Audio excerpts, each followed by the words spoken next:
오늘은 주기도문을 개관하겠습니다. 자, 개관의 주 목적은 본문의 구도를 보기 위해서다. 개관을 하면은 본문 전체에 구도가 보입니다. 구성이 보인다는 거예요.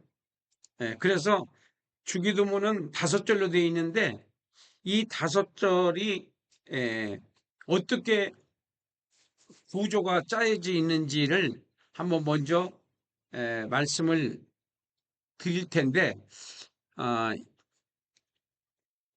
기도를 어떻게 하면 잘할 수 있을까? 잘할 수 있는 것도 굉장히 중요한데 바르게 잘해야 돼요. 그러니까 주님이 가르쳐 주신 그 의도대로 잘해야지 그게 잘하는 거지. 자기 멋대로 하는 하나님의 예수님께서 가르쳐 주신 것을 벗어나서 잘하는 것은 그건 잘하는 게 아니죠. 그래서 이 주기도문에 그 기도의 구도가 있어요. 서론 본론 결론으로 딱 돼 있어요. 그리고 십계명의 원리가 그대로 들어 있어요. 이 5절 안에 그 자세히 보시면은 그냥 보면은 그냥 지나가는데 자세히 보면은 십계명과 같은 구도로 짜여져 있습니다. 그리고 서론이 있고 본론이 있고 결론이 있어요. 자, 그것을 오늘 말씀을 드리겠습니다. 이것을 좀 더 객관성 있게 좀 보기 위해서 이 주기도문을 3개를 가져왔어요. 하나는 개역개정에서 지금 옛날부터 쓰고 있는 주기도문을 하나 가져왔고, 그 다음에 현대어 성경에서 하나 가져왔고, 그리고 지금 새로 번역된 주기도문이 있어요. 그거를 가져왔어요. 그 3개를 제가 다 읽어드리고 그 다음에 개혁개정, 그러니까 전에서부터 전해 내려오는 그것을 중심으로 해서 해석을 드리겠습니다. 구도는 같아요. 그러니까 뭐 헷갈릴 건 없습니다. 제가 자세하게 설명할 거니까. 먼저 어, 그 우리가 전에부터 쓰던 주기도문입니다. 하늘에 계신 그냥 성경 그대로입니다. 여기는요. 마태복음 개역개정 성경 그대로니까 그냥 읽어드리겠습니다. 하늘에 계신 우리 아버지여, 이름이 거룩히 여김을 받으시오며 나라에 임하옵시며 뜻이 하늘에서 이루어진 것 같이 땅에서도 이루어지이다. 오늘날 우리에게 일용할 양식을 주옵시고 우리가 우리에게 죄 지은 자를 사하여 준 것 같이 우리 죄를 사하여 주옵시고 우리를 시험에 들게 하지 마시옵고 다만 악에서 구합소서. 나라와 권세와 영광의 아버지께 영원히 있습니다. 있사옵나이다. 이렇게 돼 있어요. 아멘. 여기까지. 자, 그 다음에 현대어 성경에서 주기도문을 한번 보겠습니다. 하늘에 계신 우리 아버지의 이름이 거룩히 높임을 받으시며 아버지의 나라가 임하소서. 아버지의 뜻이 하늘에서 이루어진 것 같이 땅에서도 이루어지게 하소서. 우리에게 날마다 필요한 양식을 주시고 우리가 우리에게 죄 지은 자를 용서하였습니다. 우리의 죄를 용서하소서. 우리를 유혹에 빠지지 않게 하시고 악에서 구하소서. 나라와 권세와 영광이 영원토록 아버지의 것입니다. 아멘. 그리고 이제 어, 새로 나온 주기도문입니다. 하늘에 계신 우리 아버지의 이름을 거룩하게 하시며 아버지의 나라가 오게 하시며 아버지의 뜻이 하늘에서와 같이 땅에서도 이루어지게 하소서. 오늘 우리에게 일용할 양식을 주시고 우리가 우리에게 잘못한 사람을 용서해 준 것 같이 우리 죄를 용서하여 주시고 우리를 시험에 빠지지 않게 하시고 악에서 구하소서. 나라와 권능과 영광이 영원히 아버지의 것입니다. 제가 이제 이 세 개를 놓고서나 제가 내 나름대로 분석을 해보니까 세 번역 것이 제일 좀 에, 원어에 좀 가깝다 그럴까? 좀 많이 좀 그 이게 읽어도 이해가 되게끔 풀어서 성도들이 잘 좀 많이 이해되도록 한 것 같은. 그래서 선정을 하라 그러면은 세 번역이 좀 좋지 않겠나 그렇게 이제 이건 제 의견입니다. 제 의견에는 새로 나온 주기도문이 더 뭐 좋다, 뭐 좋다 나쁘다고 하는데 어쨌든 또 더 좀 성경의 원어에 좀 가까우면서도 이해가 되도록 이렇게 좀 풀어서 해놓은 것 같아요. 자, 이건 의견이고 그 다음에 이제 어, 개정 성경을 가지고 말씀을 드리겠습니다. 왜 내가 이걸 개관을 하느냐면 저는 개관 성경 편저자잖아요. 그래서 개관의 전문가야. 예, 개관하면은 그래도 개관을 30년 이상 개관을 가지고 씨름을 한 사람이니까 모든 성경 본문뿐만이 아니라 어떤 글을 읽을 때도 개관을 해서 읽으면은 구조가 보여요. 그럼 훨씬 그 해석하기가 수월해진다는 것을 알 수 있습니다. 그래서 여러분들이 일반 성경하고 개관 성경하고 차이점이 개관을 해서 주제를 딱 달아놨기 때문에 내용을 이렇게 접근하는 데 있어서 일단은 내용의 핵심을 먼저 어, 5가지로 되어 있는 그 구조를 파악만 한다면은 내용 파악이 굉장히 쉬워져서 해석에 상당히 도움을 줄 거라고 봅니다. 그래서 주기도문도 이제 그 해석을 한 겁니다. 그래서 이제 주기도문을 개관하겠습니다. 먼저 9절, 10절, 9절, 10절이 있고 그 다음에 11절부터 13절 상반절까지 그리고 13절 하반절이 결론이에요. 그리고 9절의 상반절이 서론입니다. 그것을 실질적으로 제가 읽으면서 말씀드리겠습니다. 하늘에 계신 우리 아버지여 이름이 거룩히 여김을 받으시오며 이렇게 돼 있어요. 9절이. 이 하늘에 계신 우리 아버지여는 나의 아버지가 아니에요. 우리 아버지요. 교회 공동체. 그러니까 하나님의 백성. 예.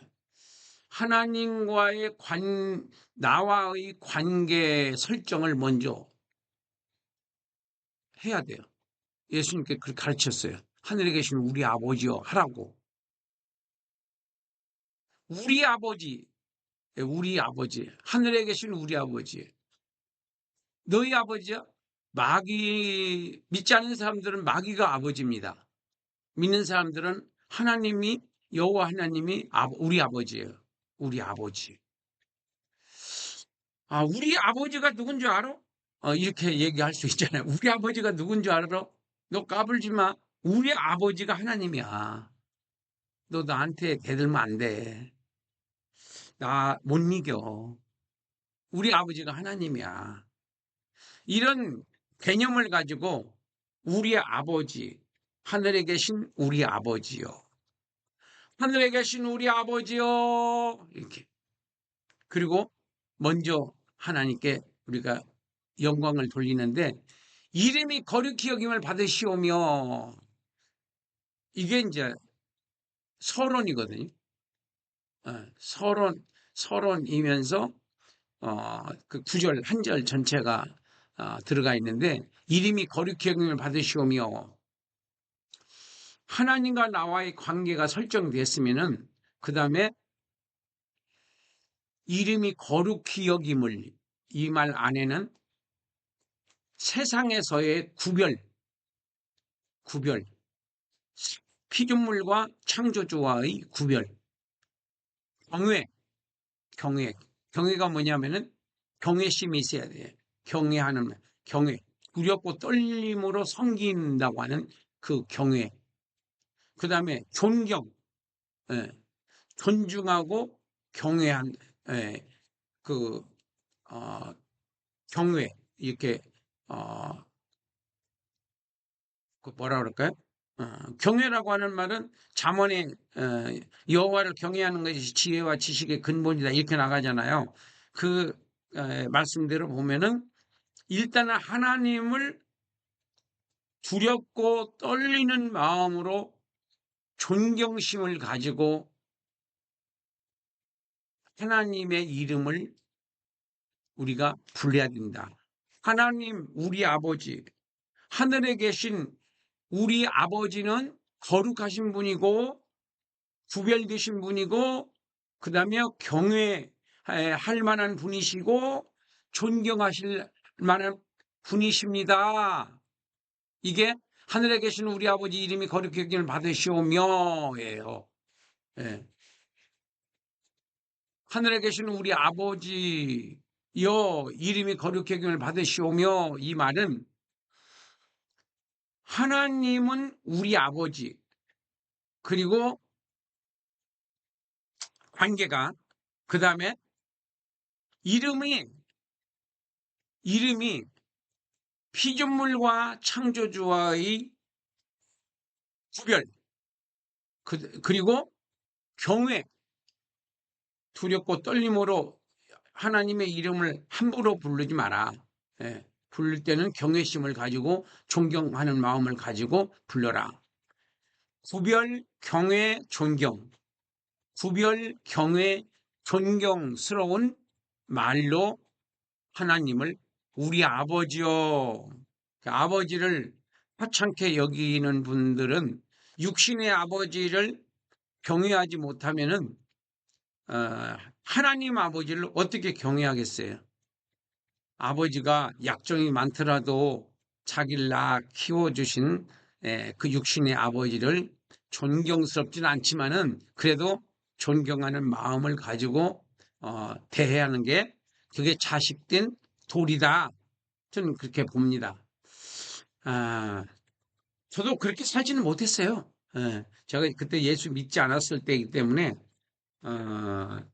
지금 우리 애들은 정말 나한테 비하면 뭐 효자죠, 효자. 자, 그 다음에 10절입니다.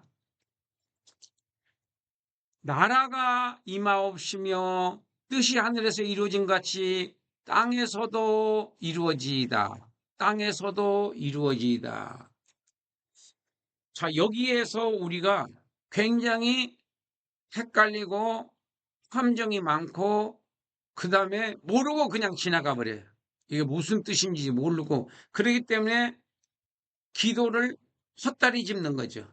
기도를 헛다리 짚어. 그래도 하나님께서 우리의 기도를 들어주시긴 하지만은 이번 기회에 좀 정확하게 이해를 하고 기도를 한다면 더 효과적이지 않겠느냐, 그렇게 봅니다.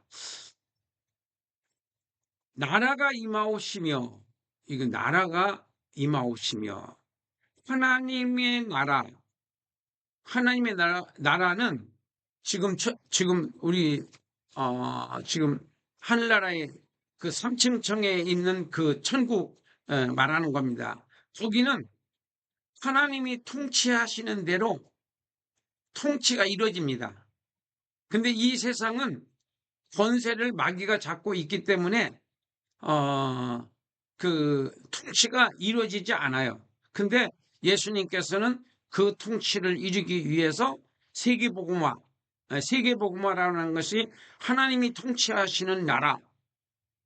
좀 더 우리가 좁게 얘기를 한다면은 10절, 뜻이 하늘에서 이루어진 것 같이 하늘나라에서는 통치가 돼요. 하나님이 통치를 하시는 대로 움직입니다. 근데 땅에서는 그렇게 안 되고 있어요. 지금 현재 안 되고 있는데 그것을 위해서 기도하라는 거예요. 하나님이 통치하시는 나라. 그러면 국가적인 면에서도 되지만은 우리가 적용을 하면은 교회도 성령이 통치하시는 교회가 있고, 목사님이 통치하시는 교회가 있고, 교인들이 통치하는 교회가 있어요. 그러니까 목사님이 통치해도 안 되고, 교인이 통치해도 안 되고, 성령님이 통치를 해야 돼. 그게 뜻이 하늘에서 이루어진 것처럼 하나님 나라는 지금 잘 되고 있어요. 땅에서도 그렇게 되기를 원합니다. 땅에서도 성령님이 통치하시는 교회, 성령님이 통치하시는 교회, 성령님이 통치하시는 교회가 되기를 하나님께 기도를 해야 한다는 거죠. 사람이 통치하면은 문제가 생기고 비합리적이고 또 하나님의 뜻에서 벗어나는 행동을 하고, 하나님이 하라는 선교는 안 하고 전도도 안 하고 그냥 교회만 왔다 갔다 하는 날라리 신앙들도 막 옛날 말로 말하면은 나이롱 신자, 늘어났다 쭈그러졌다, 거룩했다가 망난이 됐다가 이런 식의 신앙생활을 하는 분들이 많은데, 성령이 통치하는 교회는 안 그런다는 거죠. 성령이 통치하는 교회. 그럼 교회로 적용을 해봤고, 그 다음에 내 자신으로 적용을 해본 내 생활도 성령이 통치하는 생활이 돼야 돼. 성령이 통치하는 생활. 내가 통치하는 내 마음대로 살면 안 돼요. 성령님이 통치하는 대로 살아야지 하나님 뜻대로 살 수 있어요. 우리는 하나님의 뜻대로 살아야 하는 이유가, 하나님이 뜻대로 살아야 하는 이유가 뭐냐면, 우리는 하나님께서 예수님의 목숨을, 피를 주고 생명을 주고 샀어요. 하나님이 우리를 샀다고. 산 사람만 예수가 믿어져요. 그러니까 하나님이 안 산 사람은 안 믿어져요. 예수님이 구세주로 안 믿어져요. 근데 하나님이 산 사람은 믿어지는 거예요. 그러면 샀으면 누가 임자요? 산 사람이 임자요? 판 사람이 임자요? 산 사람이 임자잖아요. 그 산 사람이 누구냐?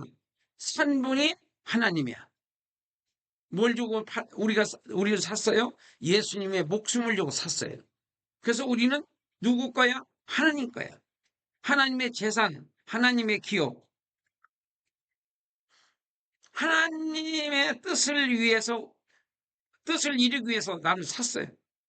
그래서 하나님의 뜻대로 살다가 가야 돼요, 우리는. 그래서 시간도 하나님의 거, 물질도 하나님의 거, 목숨도 하나님의 거, 다 하나님 거예요. 이게 하나님이 원하면 언제든지 순교해야 되고, 하나님이 원하신다면 언제든지 내가 하고 있는 것을 내려놓을 수 있어야 되고, 또 어디 가라고 하면 가야 되는 거예요. 왜냐하면 주인 마음대로잖아요. 주인 마음대로. 하나님 것을 내 마음대로 사는 분들은 신앙생활을 잘못하고 있는 거예요. 그분들은 구원받지 않은 사람일 수도 있어요. 그래서 구원 못 받으면 지옥이잖아요. 그래서 10절은 하나님의 나라, 뜻이 하늘에서 이루어진 것 같이, 하나님은 하늘나라에는 지금 하나님의 뜻대로 통치가 돼요. 근데 이 땅은 지금 안 돼요. 나도 잘 안 돼요. 어떨 때는 했다, 어떨 때는 안 했다 그래요. 왔다 갔다 해요. 근데 기도하라는 거예요. 그걸 놓고. 예수님이 가르쳐준 기도는 뜻이 하늘에서 이루어진 것처럼 나도, 내 생활도, 내 언행심사도 하나님의 뜻대로 통치되기를 원합니다. 순종하기를 원합니다. 하나님의 뜻대로 움직이기를 원합니다. 이것이 땅에서도 이루어지이다. 땅에서도 이루어지다. 주님의 뜻대로 살게 하여 주옵소서. 말로만이 아니라 진짜. 그래서 그걸로 꼭 기도하라는 거야. 기도 안 하면 안 되니까. 성령이 도와주셔야 되니까. 자, 여기까지는 하나님과의 관계입니다. 9절, 10절은 하나님과 관계야. 10계명도 1계명부터 4계명까지는 하나님과의 관계야. 그 다음에 5계명부터 10계명까지가 사람과 사람 사이의 관계고, 관계 설정을 분명히 해야 돼요. 관계. 하나님과의 관계.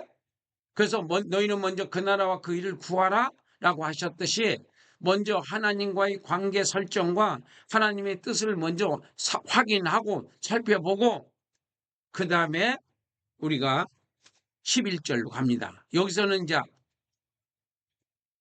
여기서는 오늘 우리에게 일용할 양식을 주옵시고, 이 양식은 우리가 필요한 모든 것을 포괄적으로 말씀하셨다고 봅니다. 우리가 필요한, 꼭 먹는 음식만 말하는 것이 아니라 우리가 써야 할 필수적인 여러 가지 용도, 여러 가지가 있잖아요. 물건들이. 이런 것들을 다 우리가 기도할 수 있다는 거예요.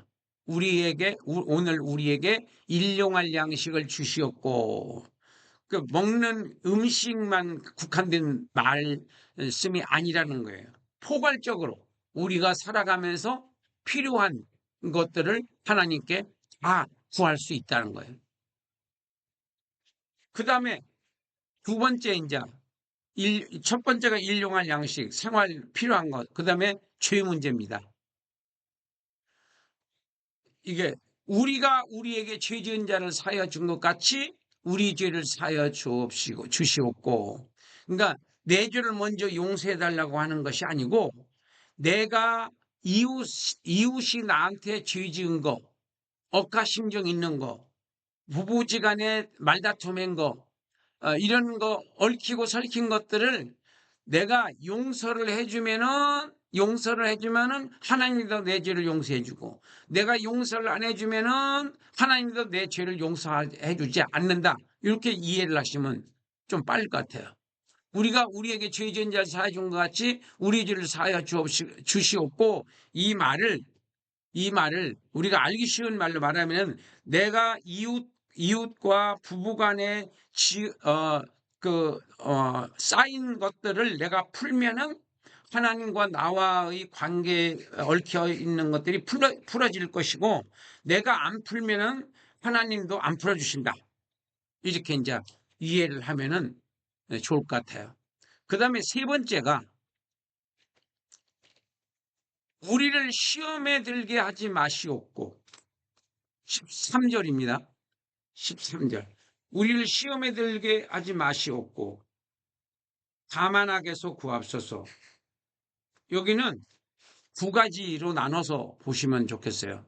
시험에 들게 마시옵고, 시험에 들게 하지 마시옵고 하고, 다만 악에서 구하옵소서 하고, 이게 다르다는 거예요. 시험에 들게 마옵시고 하는 것은 유혹, 시련을 통해서 죄 짓는 거 있잖아요. 유혹, 육신의 정욕, 안목의 정욕, 이생의 자랑, 막 자랑하고 싶잖아요. 예. 또 안목의 정욕, 이렇게 눈에 보이는 거 다 갖고 싶잖아요. 또 육신의 정욕, 이렇게 이성 간에 나쁜 생각 가질 수 있잖아요. 그게 다 탐욕이거든요. 육신의 정욕, 안목의 정욕, 눈으로 짓는 죄, 또 이생의 자랑하고 싶은 게 본능적이에요. 그러니까 이것들을 마귀들은 최대한으로 활용을 해서 우리가 죄를 짓게끔, 유혹에 우리가 말려들어가도록 계속 우리를 시험을 하거든요. 이게 시험에 들게 하지 마시옵고, 유혹에 빠지지 않게 하여 주시옵소서. 그 다음에 다만 악에서 구하옵소서, 이 말은 이건 사탄의 역사입니다. 이 사탄이 대한민국도 지금 사탄에 완전히 사로잡혀 있습니다. 점점 조여오고 있어요.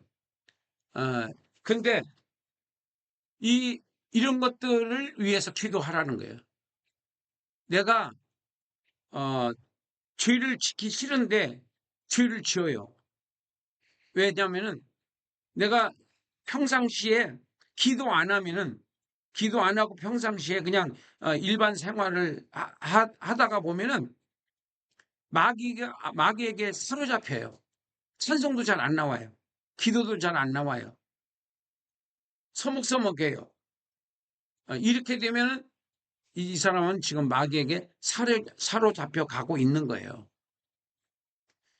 교회에 간다고 해서 구원받는 게 아니에요. 믿어져야 돼요. 예수님이 믿어져야 돼요. 성령님이 믿어져야 돼요. 그러니까 시험은 유혹과 시련을 이겨야 된다는 거고, 악에서, 이건 사탄, 마귀, 귀신, 나를 넘어지게 하는 거, 죄를 지게 하는 것들, 이런 것들을 여기서 다만 악에서 구하옵소서. 악에서, 다만 악에서 구하시옵소서. 시험과 악은 다르다는 거예요. 그리고 끝에 가서 나라와 권세와 영광, 나라와 권세와 영광. 이거는 새 번역에서 보면은 나라와 권능과 영광이 아버지의 것입니다. 현대어도 아버지의 것입니다. 근데 우리 거 지금 현대 쓰고 있는 것만 영원히 아버지께 영원히 있사옵나이다. 있사옵니다. 아버지의 것입니다. 그러니까 칭찬과 존귀와 자랑은 우리가 들으면 안 돼요. 그 사도행전 3장에서 안진뱅이를 일으켰잖아요. 베드로가. 그때 베드로를 주목하니까 왜 나를 주목하느냐. 내가 병을 고친 사람처럼 왜 나를 주목해. 내가 그런 것이 아니라 너희들이 십자가에 죽인 그 예수님이 안진뱅이 고친 거다. 이렇게 해서 그 칭찬과 존경 이 있으심을 다 예수님께 돌려요. 사도 베드로가. 그와 마찬가지로 우리가 잘 되는 것도 주님의 은혜고, 내가 건강한 것도 주님의 은혜고, 그리고 이 세상에서 내가 이렇게 잘 사는 것도, 밥도 잘 먹고 이렇게 하는 건 우리 은혜가 한두 가지가 아니라 수천만 가지잖아요. 다 주님의 은혜인 거예요. 햇빛을 주시고 공기를 주시고 내 생명을 주시고, 이게 다 주님의 은혜예요. 그래서 모든 칭찬은 우리는 칭찬 듣기를 좋아하잖아요. 칭찬을 하면 뭐 고래도 뭐 춤을 춘다고 그러잖아요. 그 칭찬을 사람들이 다 좋아해요. 근데 그 칭찬을 좋아하시면 안 돼요. 예수님께 칭찬을 돌려야 돼. 주님 때문이야. 주님 덕분이야. 성령의 역사야. 다 하나님 거예요. 그거는요. 예. 뭐가 하나님 거요? 나라와 권세와 영광이다. 하나님 거라고요. 나라와 권세와 영광, 칭찬, 존귀, 이건 다 하나님의 거예요. 근데 내가 그것을 착취하면은 해로처럼 죽을 수 있어요. 교만은 멸망의 지름길이라고 했어요. 그래서 우리가 칭찬 들을 게 있고 안 들을 게 있지, 칭찬 들으면 좋죠. 근데 그 칭찬을 항상 주님의 은혜로 돌려야 된다. 그래서 만약 거기서 그렇게 또 뭐 내숭 떤다고 할 수도 있고 하니까 속으로 내 마음은 아닙니다. 제가 한 게 아닙니다. 하나님의 은혜입니다. 이렇게 속으로라도 계속 시인을 해야 돼. 그렇게 해서 내가 그거를 칭찬과 존귀와 영광을 내가 받지 않도록 조심해야 돼요. 그럼 마귀는 그것을 최대한으로 활용해서 우리를 또 교만하게 만들어 가지고 하나님과 멀어지게 만들어서 축복을 끊어지게 만드는 그런 방법이 있기 때문에 거기 말려들지 말아야 된다 이거지. 항상 칭찬과 존귀와 영광과 나라와 권세와 영광은 다 아버지 하나님의 것입니다. 이렇게 하라는 거예요. 자, 오늘은 주기도문을 이렇게 개관을 해보니까 여러분들 어떻습니까? 그래서 모든 본문은 개관으로부터 시작된다. 이렇게 생각하시면 되겠어요. 오늘 또 여러분들 들으시느라고 수고 많았습니다.